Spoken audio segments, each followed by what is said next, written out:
Party की तरफ से अशोक यादव जी हैं, समाजवादी पार्टी की तरफ से हमारे साथ निरंजन पोद्दार जी राजनीतिक विश्लेषक हमारे साथ जुड़े हुए हैं। आप सभी का बहुत स्वागत है।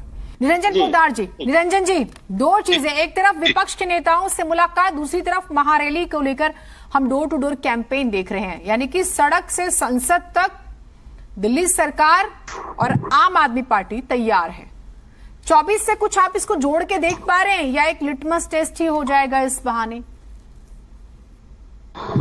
देखिए जीनत जी, राजनीतिक चतुराई, मैं क्यों कह रहा हूं राजनीतिक चतुराई, कि जिस अध्यादेश की लड़ाई अरविंद केजरीवाल जी ने शुरू की है और जिस अध्यादेश को लेकर के पिछले कुछ समय से ये भागदौड़ कर रहे हैं, जीनत जी मेरे को थोड़ा सा समय देके चलिएगा, आपको बिल्कुल आप मेरी बात से मुतमईन हो जाएंगे, मैं इस चीज का दावा करता हूं। देखिए जीनत जी, आज की तारीख में अगर हम बात करें तो ना सूत ना कपास और जुलाहों में लठम लठ, अभी ना कोई अध्यादेश का मसौदा तैयार है, ना संसद का सत्र चालू है। संसद का सत्र भी अभी चालू होने में मेरे ख्याल कम से कम 1 महीने का समय है। लेकिन जिस तरीके से युद्ध स्तर के ऊपर अरविंद केजरीवाल जी इस चीज की तैयारी कर रहे हैं, सीधा सा मतलब एक ही है जीनत जी, इसको मैं राजनीतिक चतुराई कहूंगा, या इसको मैं, आप ये मान के चलिए, राजनीति के अंदर जो अरविंद केजरीवाल जी जो घोड़े की चाल यानी कि ढाई गज जो चल रहे हैं। पहले आप मुझे ये बताइए, आप मेरी डिबेट के लिए स्पेशली कुछ ये सीख के आते हैं, ये जो किदवंतियां मैं कहूं या ये जो लाइंस होती हैं, क्योंकि मैं ये तो मुझे समझ आ गई, मैं नहीं पूछूंगी इसका मतलब क्या है, लेकिन सूत कपास और जुलाहे से समझ में आता है। तो आप जो है विपक्ष को जुलाहा कह रहे हैं? नहीं, मैं विपक्ष को जुलाहा नहीं, एक कहावत कही जाती है, ना सूत ना कपास और जुलाहों में लठम लठ, यानी कि जो चीज अभी धरातल पे नहीं है उसी चीज के बारे में इतनी लड़ाई झगड़े हो जाए, इस बात का अर्थ ये होता है। हाँ। अच्छा, मैं जो कहना चाह रहा था, थोड़ा सा मेरा फ्लो टूट जाता है जीनत जी। देखिए ऐसा है कि अरविंद केजरीवाल जी ने ये जो अध्यादेश, जो अभी काल्पनिक अध्यादेश है, इस अध्यादेश को लेकर के जिस तरीके से इन्होंने राजनीति के अंदर एक सरगर्मी पैदा करी है, इन्होंने एक तीर से 2 या 3 निशाने करे हैं। पहली बात, जिस तरीके से विपक्ष भारतीय जनता पार्टी के सामने बिखरा हुआ था, इन्होंने विपक्ष को लामबंद किया। जिस तरीके से इन्होंने ईस्ट वेस्ट साउथ नॉर्थ चारों तरफ दौड़ लगाई, जो क्षेत्रीय छत्रप है उनके साथ मुलाकात करी और मुखरता से वहां पे अपनी बात रखी, और उसके बाद में प्रेस कॉन्फ्रेंस पूरे देश ने देखा। आज एक तरीके से अरविंद केजरीवाल जी विपक्ष का चेहरा बनते हुए नजर आ रहे हैं, पहली बात।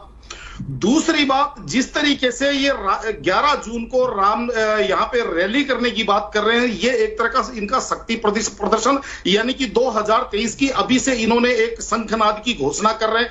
दूसरी बात, ये बात मैं क्यों कह रहा हूं जी, ये बात मैं इसलिए कह रहा हूं कि अरविंद केजरीवाल जी इस बात को भली भांति जानते हैं कि अगर भारतीय जनता पार्टी ऐसा कोई अध्यादेश लाएगी तो चाहे वो किसी से भी मिले, कुछ भी करे, लेकिन भारतीय जनता पार्टी का भी जो फ्लोर मैनेजमेंट है वो इतना स्ट्रांग है कि वो अगर अध्यादेश लाएंगे तो वो अध्यादेश निश्चित रूप से पास करवा के ले जाएंगे। लेकिन उसके बावजूद भी अगर ये इस तरीके का प्रयास कर रहे हैं तो इसके अंदर मैं आपको बताऊं, और दूसरा सबसे बड़ा अप्रत्यक्ष लाभ जिसके ऊपर चर्चा नहीं हो रही, वो क्या हो रहा है? वो ये हो रहा है कि जो अरविंद केजरीवाल जी गिरते हुए नजर आ रहे थे, चाहे वो 45 करोड़ रुपए रेनोवेशन यानी कि शीश महल जो कहा जा रहा था उसके बारे में बात करें, चाहे मनीष सिसोदिया जी जेल गए, ईडी सीबीआई, और जिस तरीके से दबाव बनता जा रहा है, जिस तरीके से जो आबकारी घोटाला है वो इनको जवाब देने पड़ रहे थे। आज कहीं ना कहीं आप ये मान के चलिए कि जो मैं बार बार कहता हूं कि भारतीय जनता पार्टी पूरे देश के अंदर जब राजनीति करने जाती है जीनत जी, तो विपक्ष को अपने पिच पे खेलने पे मजबूर करती है। लेकिन यहां पे अरविंद केजरीवाल जी बिल्कुल भारतीय जनता पार्टी की स्टाइल में राजनीति करते हैं। मैं ये बात इसलिए कहता हूं क्योंकि जब दिल्ली में बीजेपी आती है तो कहीं ना कहीं भारतीय जनता पार्टी को घेर करके और अपनी पिच पे ले आते हैं। और आप मान के चलिए कि आज भी जो ये अध्यादेश के मामले को लेकर के भारतीय जनता पार्टी ने, अरविंद केजरीवाल जी ने गोल पोस्ट चेंज कर दिया। आज आप ये मान के चलिए भारतीय वो जो सारे मुद्दे जिन चीजों को लेकर के विपक्ष अटैकिंग था, आज वहां पे विपक्ष कहीं ना कहीं डिफेंसिव नजर आ रहा है। मैं दिल्ली की राजनीति की बात कर रहा हूं। और दूसरी तरफ पूरे देश की जो एक बिखरा हुआ विपक्ष था और जो 2024 को लेकर के एक चेहरा जब लोग तलाश रहे थे, वहां पे अरविंद केजरीवाल जी मुखरता से आगे आए हैं। और आप देखिए राजनीति की चतुराई में क्यों कहता हूं कि जिनको इन्होंने अपने सामने झुका लिया या समझ लीजिए अपने सामने बिठा लिया, मैं माफ कर रहा हूं, मैंने शब्द गलत इस्तेमाल किया, लेकिन जिनको इन्होंने अपने साथ बिठा लिया उनको तो इन्होंने बिठा लिया अपने अश्वमेध यज्ञ के बारे में कहूंगा मैं। इनका एक तरह का ये अश्वमेध यज्ञ चल रहा है ये अध्यादेश के मामले को लेकर के। और जो इनके साथ अभी नहीं है, मैं बात कर रहा हूं कांग्रेस की, जो अभी सशंकित है कि हम पक्ष में जाएं विपक्ष में जाएं, उनको आज ये ऐसी स्थिति में लेके आ रहे हैं कि समझ लीजिए एक तरह का उनको उनकी राजनीति को इन्होंने टाइट करके धर दिया। क्योंकि आज कांग्रेस को स्थिति ये है कि वो ना उगलते बन रही है ना निगलते बन रही है, इसीलिए कदाचित अभी तक फैसला नहीं कर पा रही है कांग्रेस। देखिए, निश्चित रूप से इस चीज का बेनिफिट केवल और केवल आम आदमी पार्टी और अरविंद केजरीवाल जी को हो रहा। मैंने आपको क्या कहा कि एक तीर से कई निशाने, यानी कि अपने को जो डिफेंसिव मोड थे वहां से ये अटैकिंग मोड में लेके आ रहे हैं। और जिस तरीके से विपक्ष को इन्होंने अपने बगल में बिठा लिया, यानी कि बीच में अरविंद केजरीवाल जी और चारों तरफ पूरा विपक्ष। अगर 11 जून को मान लीजिए ये विपक्ष इनकी रैली के अंदर शामिल होता है तो इस चीज को भी आप मानेंगे।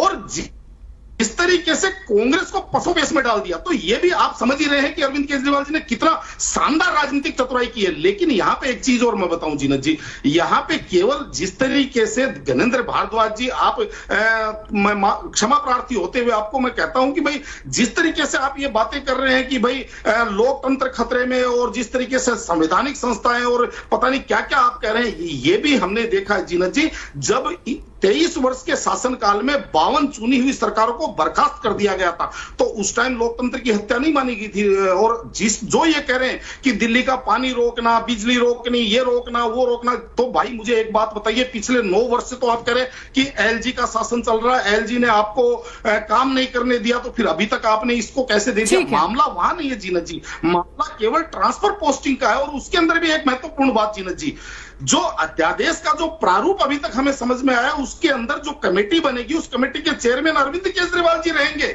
और उसके अंदर कमेटी के अंदर बहुमत जो है वो सत्ता पक्ष का रहेगा।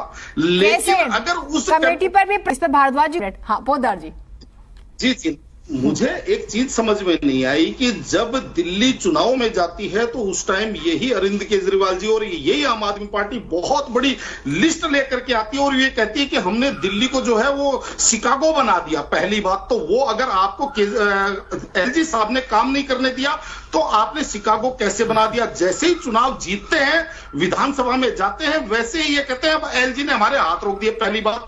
दूसरी बात, ये जिस तरीके से अरविंद ये ज्ञानेंद्र भारद्वाज जी नरेंद्र मोदी जी के बारे में टीवी चैनलों के ऊपर बैठते हैं। देखिए, मैं कोई भारतीय जनता पार्टी का प्रवक्ता नहीं हूं, ना मैं कोई नरेंद्र मोदी जी का कोई तनखैया हूं, लेकिन मुझे एक बात बताइए, वो भी तो केंद्र के अंदर 303 सीटों के साथ जनता के द्वारा चुनकर के आए हुए व्यक्ति हैं। और एक सवाल मेरा आपके माध्यम से ज्ञानेंद्र जी से, और स्पष्ट जवाब चाहिए मुझे, कि अगर 2024 में मान लीजिए नरेंद्र मोदी जी दोबारा प्रधानमंत्री बनकर के इस देश की प्रधानमंत्री पद के ऊपर सुशोभित होंगे, तो उस समय आम आदमी पार्टी क्या करेगी? क्या ये 2029 तक हमें दिल्ली के अंदर क्या ऐसे ही रुधाली राजनीति का सामना करते रहना पड़ेगा? ये मेरे निरंजन जी एक बात बताइए, समाजवादी पार्टी के सुप्रीमो से मिलने वाले हैं मुख्यमंत्री अरविंद केजरीवाल जी कल, आपको लगता है कि इससे आपको भी थोड़ा सा ऑक्सीजन मिलेगा और उत्तर प्रदेश में अखिलेश यादव को भी, हालांकि दिल्ली का रास्ता तो यूपी से ही तय होता है,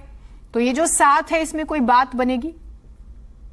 देखिए जीनत जी, उत्तर प्रदेश की राजनीति में मुझे नहीं लगता कि अरविंद केजरीवाल जी की कोई बहुत बड़ी भूमिका है। और वो 2022 के चुनाव के अंदर आपने देख लिया होगा कि नोटा से भी कम इनको वोट आए थे, तो वो इनको क्या सपोर्ट करेंगे और कौन से वोट इनको ट्रांसफर करवा देंगे, पहली बात। लेकिन हाँ, अरविंद केजरीवाल जी को इसके अंदर एक मोरल एडवांटेज जरूर मिलता है। जैसे मैंने आपको कहा कि अरविंद केजरीवाल जी मध्य में हो गए, बाकी के सारे अपोजिशन के नेता दाएं बाएं हो गए।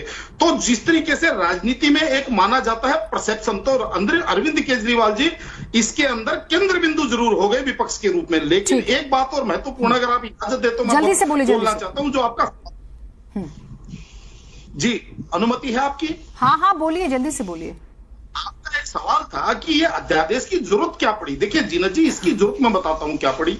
इसकी जरूरत ये पड़ी कि दिल्ली की राजनीति के अंदर इस टाइम विपक्ष विहीन विधानसभा है, यानी कि आप ये मान के चलिए 70 में से 62 जो है वो सत्ता पक्ष के पास है, 8 केवल विपक्ष के पास है। अब 8 व्यक्ति जब भी किसी चीज के बारे में अपोज करते हैं, उठा करके मार्शल उनको बाहर फेंक देते हैं। तो जब विधानसभा के अंदर विपक्ष का दबाव नहीं होता है तो वो सत्ताएं बेलगाम हो जाती है, यानी कि विपक्षहीन सत्ताएं बेलगाम हो जाती है। इसलिए केंद्र सरकार जो है इनके ऊपर एक लगाम, जैसे अभी आदेश जी ने कहा